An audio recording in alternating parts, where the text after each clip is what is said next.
Ladies and gentlemen, the world's most advanced entertainment has now joined forces with the world's finest pizza.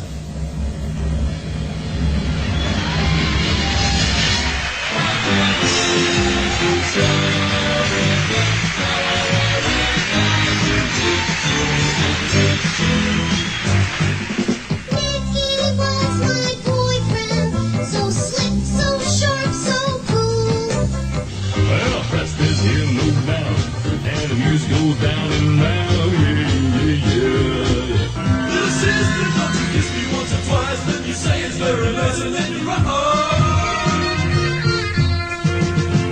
Well, I'm on my way where the sun shines bright each day. Girl, can't you see? Your love's not good for me anymore. Close your eyes and I'll kiss you.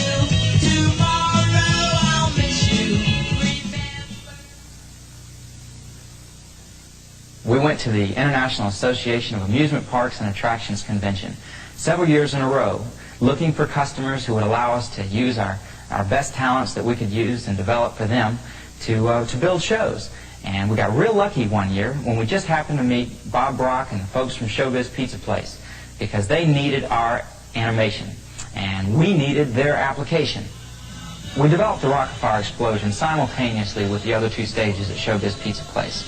So to really get as much variety as possible, we developed a puppeteer team, Rolf and Earl, and they were to be and are the first animated puppeteers in the world. And which one is the puppet and which one is the puppeteer is still up for grabs.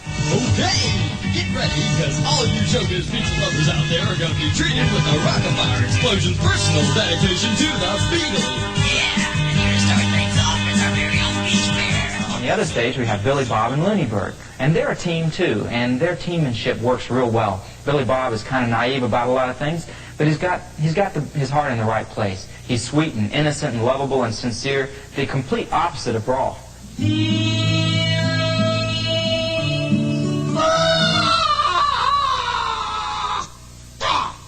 Looney Bird, what's wrong? Oh, nothing, Billy Bob.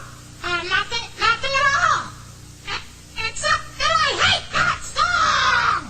Oh, I'm sorry, Looney Bird. I didn't mean to pick one you didn't like. Then we have Fats. Fats is just a winner right from the very start. The work that the artist did on Fats in developing his machinery and his costume and his mask, his face, and then the person who's doing the recording for Fats, Bert Wilson. He's developed a tremendous character. Happy birthday, baby, one more year old, your birthday candle. So we have Beach Bear, who's really kind of crazy and holds up the crazy image. Let's give it to her, dude. Little sister, don't you? Little sister, don't you? Little sister, don't you kiss me once or twice, then you say it's very nice, and then you run.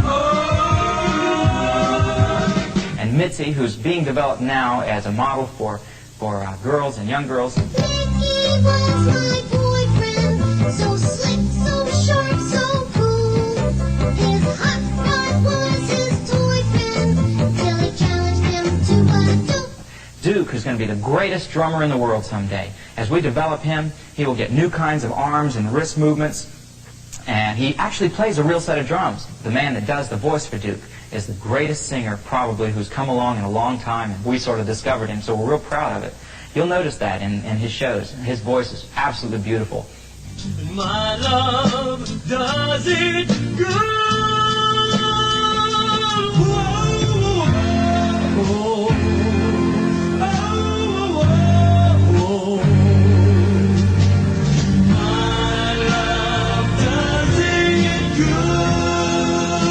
After we finished the soundtrack here in the studio, that show has just barely scratched the surface of becoming a show for Showbiz Pizza Place. From there, we have to take it into programming. Now, that's where things get tricky, because there we have to make the characters look like they are performing the work that was performed as a cumulative effort here in the studio. Okay, now that's tough, because that means we've got to put down a signal on each character's body parts every time it's supposed to move. That means if an eyelid moves, it takes a signal. It has to be specially placed there by special equipment and specially talented programmers and choreographers. I bet that pizza tastes good. smells good. In our shows, we try to hide the fact as much as possible that it is one of the most technologically superior forms of entertainment in the world. But if you really want to know what's inside and what makes them tick, the characters have a machine inside. The machine is like any other machine, and it's made of metal and aluminum, and it uses pneumatic cylinders, that's an air cylinder, and hydraulics, wires, hoses, computer chips, microprocessors, and all of the like in a form of magic. We feel that electronimation is a viable art form and holds tremendous commercial potential as far as a viable entertainment medium is concerned. Just like in the early days when movies first came out and they were black and white and they didn't have sound, they had to be developed in order to really appeal to the mass market. And then after they were developed, people started getting into good programming. They started writing good movies. It became more important to have a good plot. It became more important to be more in-depth with your movie. Well, that's the way electronimation is. It's becoming more important all the time to have a good show, besides just having a technically superior show. We once dreamed that we would be the best animation company in the world. We once dreamed that we'd have our animation out in front of everyone and that everyone would see it. And this dream has become a reality, and it's becoming more so every day. We're all basically performers at heart.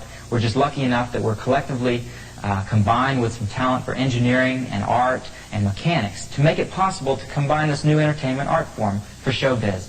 We're young, we're excited, we're idealistic, and we really want to see our characters become the greatest entertainment medium to come out of the 1980s. That'll be our niche. We're having a birthday party. Today is a special one. And having a birthday party is a lot of fun.